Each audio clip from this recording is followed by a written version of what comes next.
What's going on, guys? I am Weston. I am with Flipping Wheels along with Caleb and Ricky.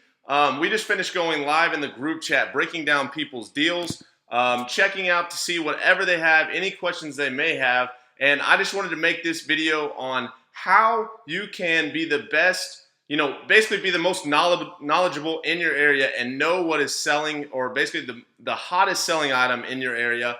It is a pretty simple process. So I live in Searcy, Arkansas, right?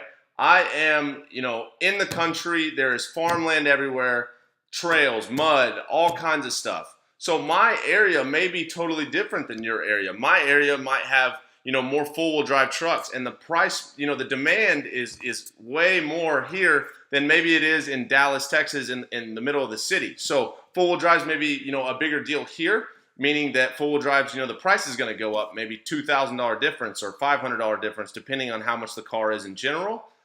So one way that I always, basically keep myself like on my toes is when I'm driving down the road, I literally look at everything, like anything oncoming traffic. If it's, I start to notice, is there more Silverados on the road? Is there more, cars on the road, which there isn't. There's usually more trucks. There's usually more SUVs because the demand is high. A truck is a tool here. It's so needed. Like everyone pulls trailers here. Everyone's doing hard manual labor here.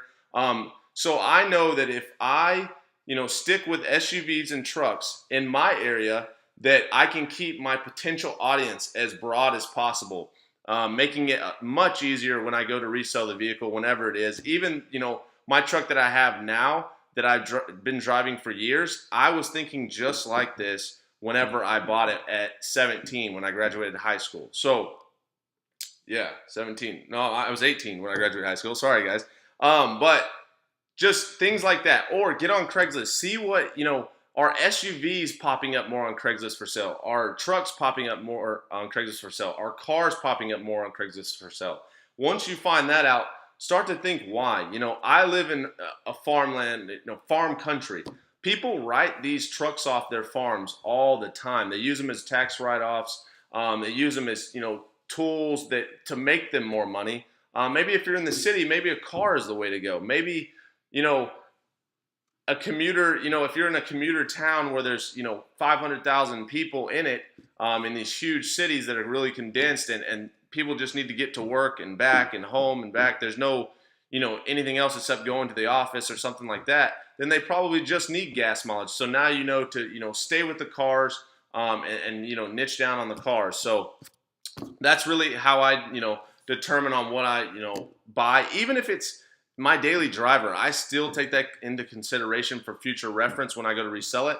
Because the worst thing is, having something that you cannot get rid of, even if it's your daily driver, whenever it is that you may want to get rid of it. So that's really just, a simple tip. Like I said before, just pay attention to what's going down the road. See if you start noticing trucks more than, hey, maybe, your area is has a higher demand in that area or in your area for trucks because of, the farmland, or, it's more of like a labor force, labor force. I don't know, but how do you explain that? But anyways, I was talking to Caleb about this, and he was like, "Yeah, I totally agree. Like, I buy a lot of cars. I buy a lot of great gas mileage cars." And I was like, "Yeah, it makes sense. You're in Gilbert, Phoenix, Arizona, where it's super compact, and a truck won't sell as well." Like I remember he bought a 2001 F-150 four-wheel drive.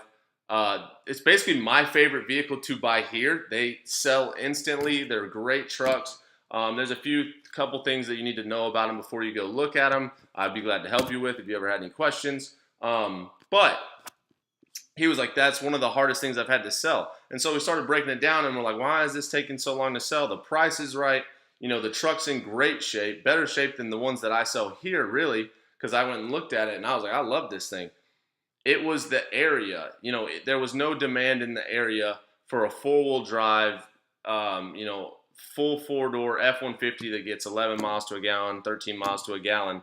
So therefore, it did take him longer to sell. And that's just it, really. So just know your area. That is extremely, extremely important.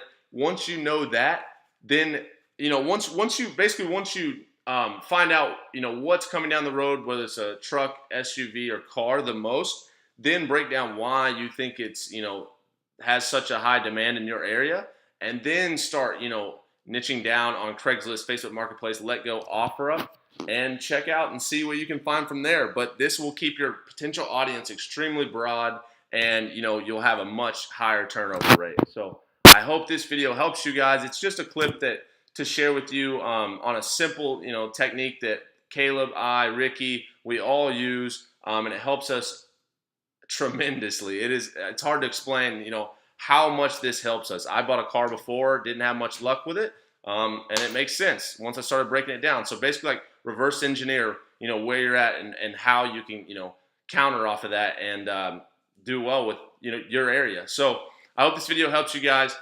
Feel free to click the link in below to learn more about what Caleb, and Ricky do on a daily basis. We love doing this. If you have any questions at all, my Instagram and Caleb's Instagram is below.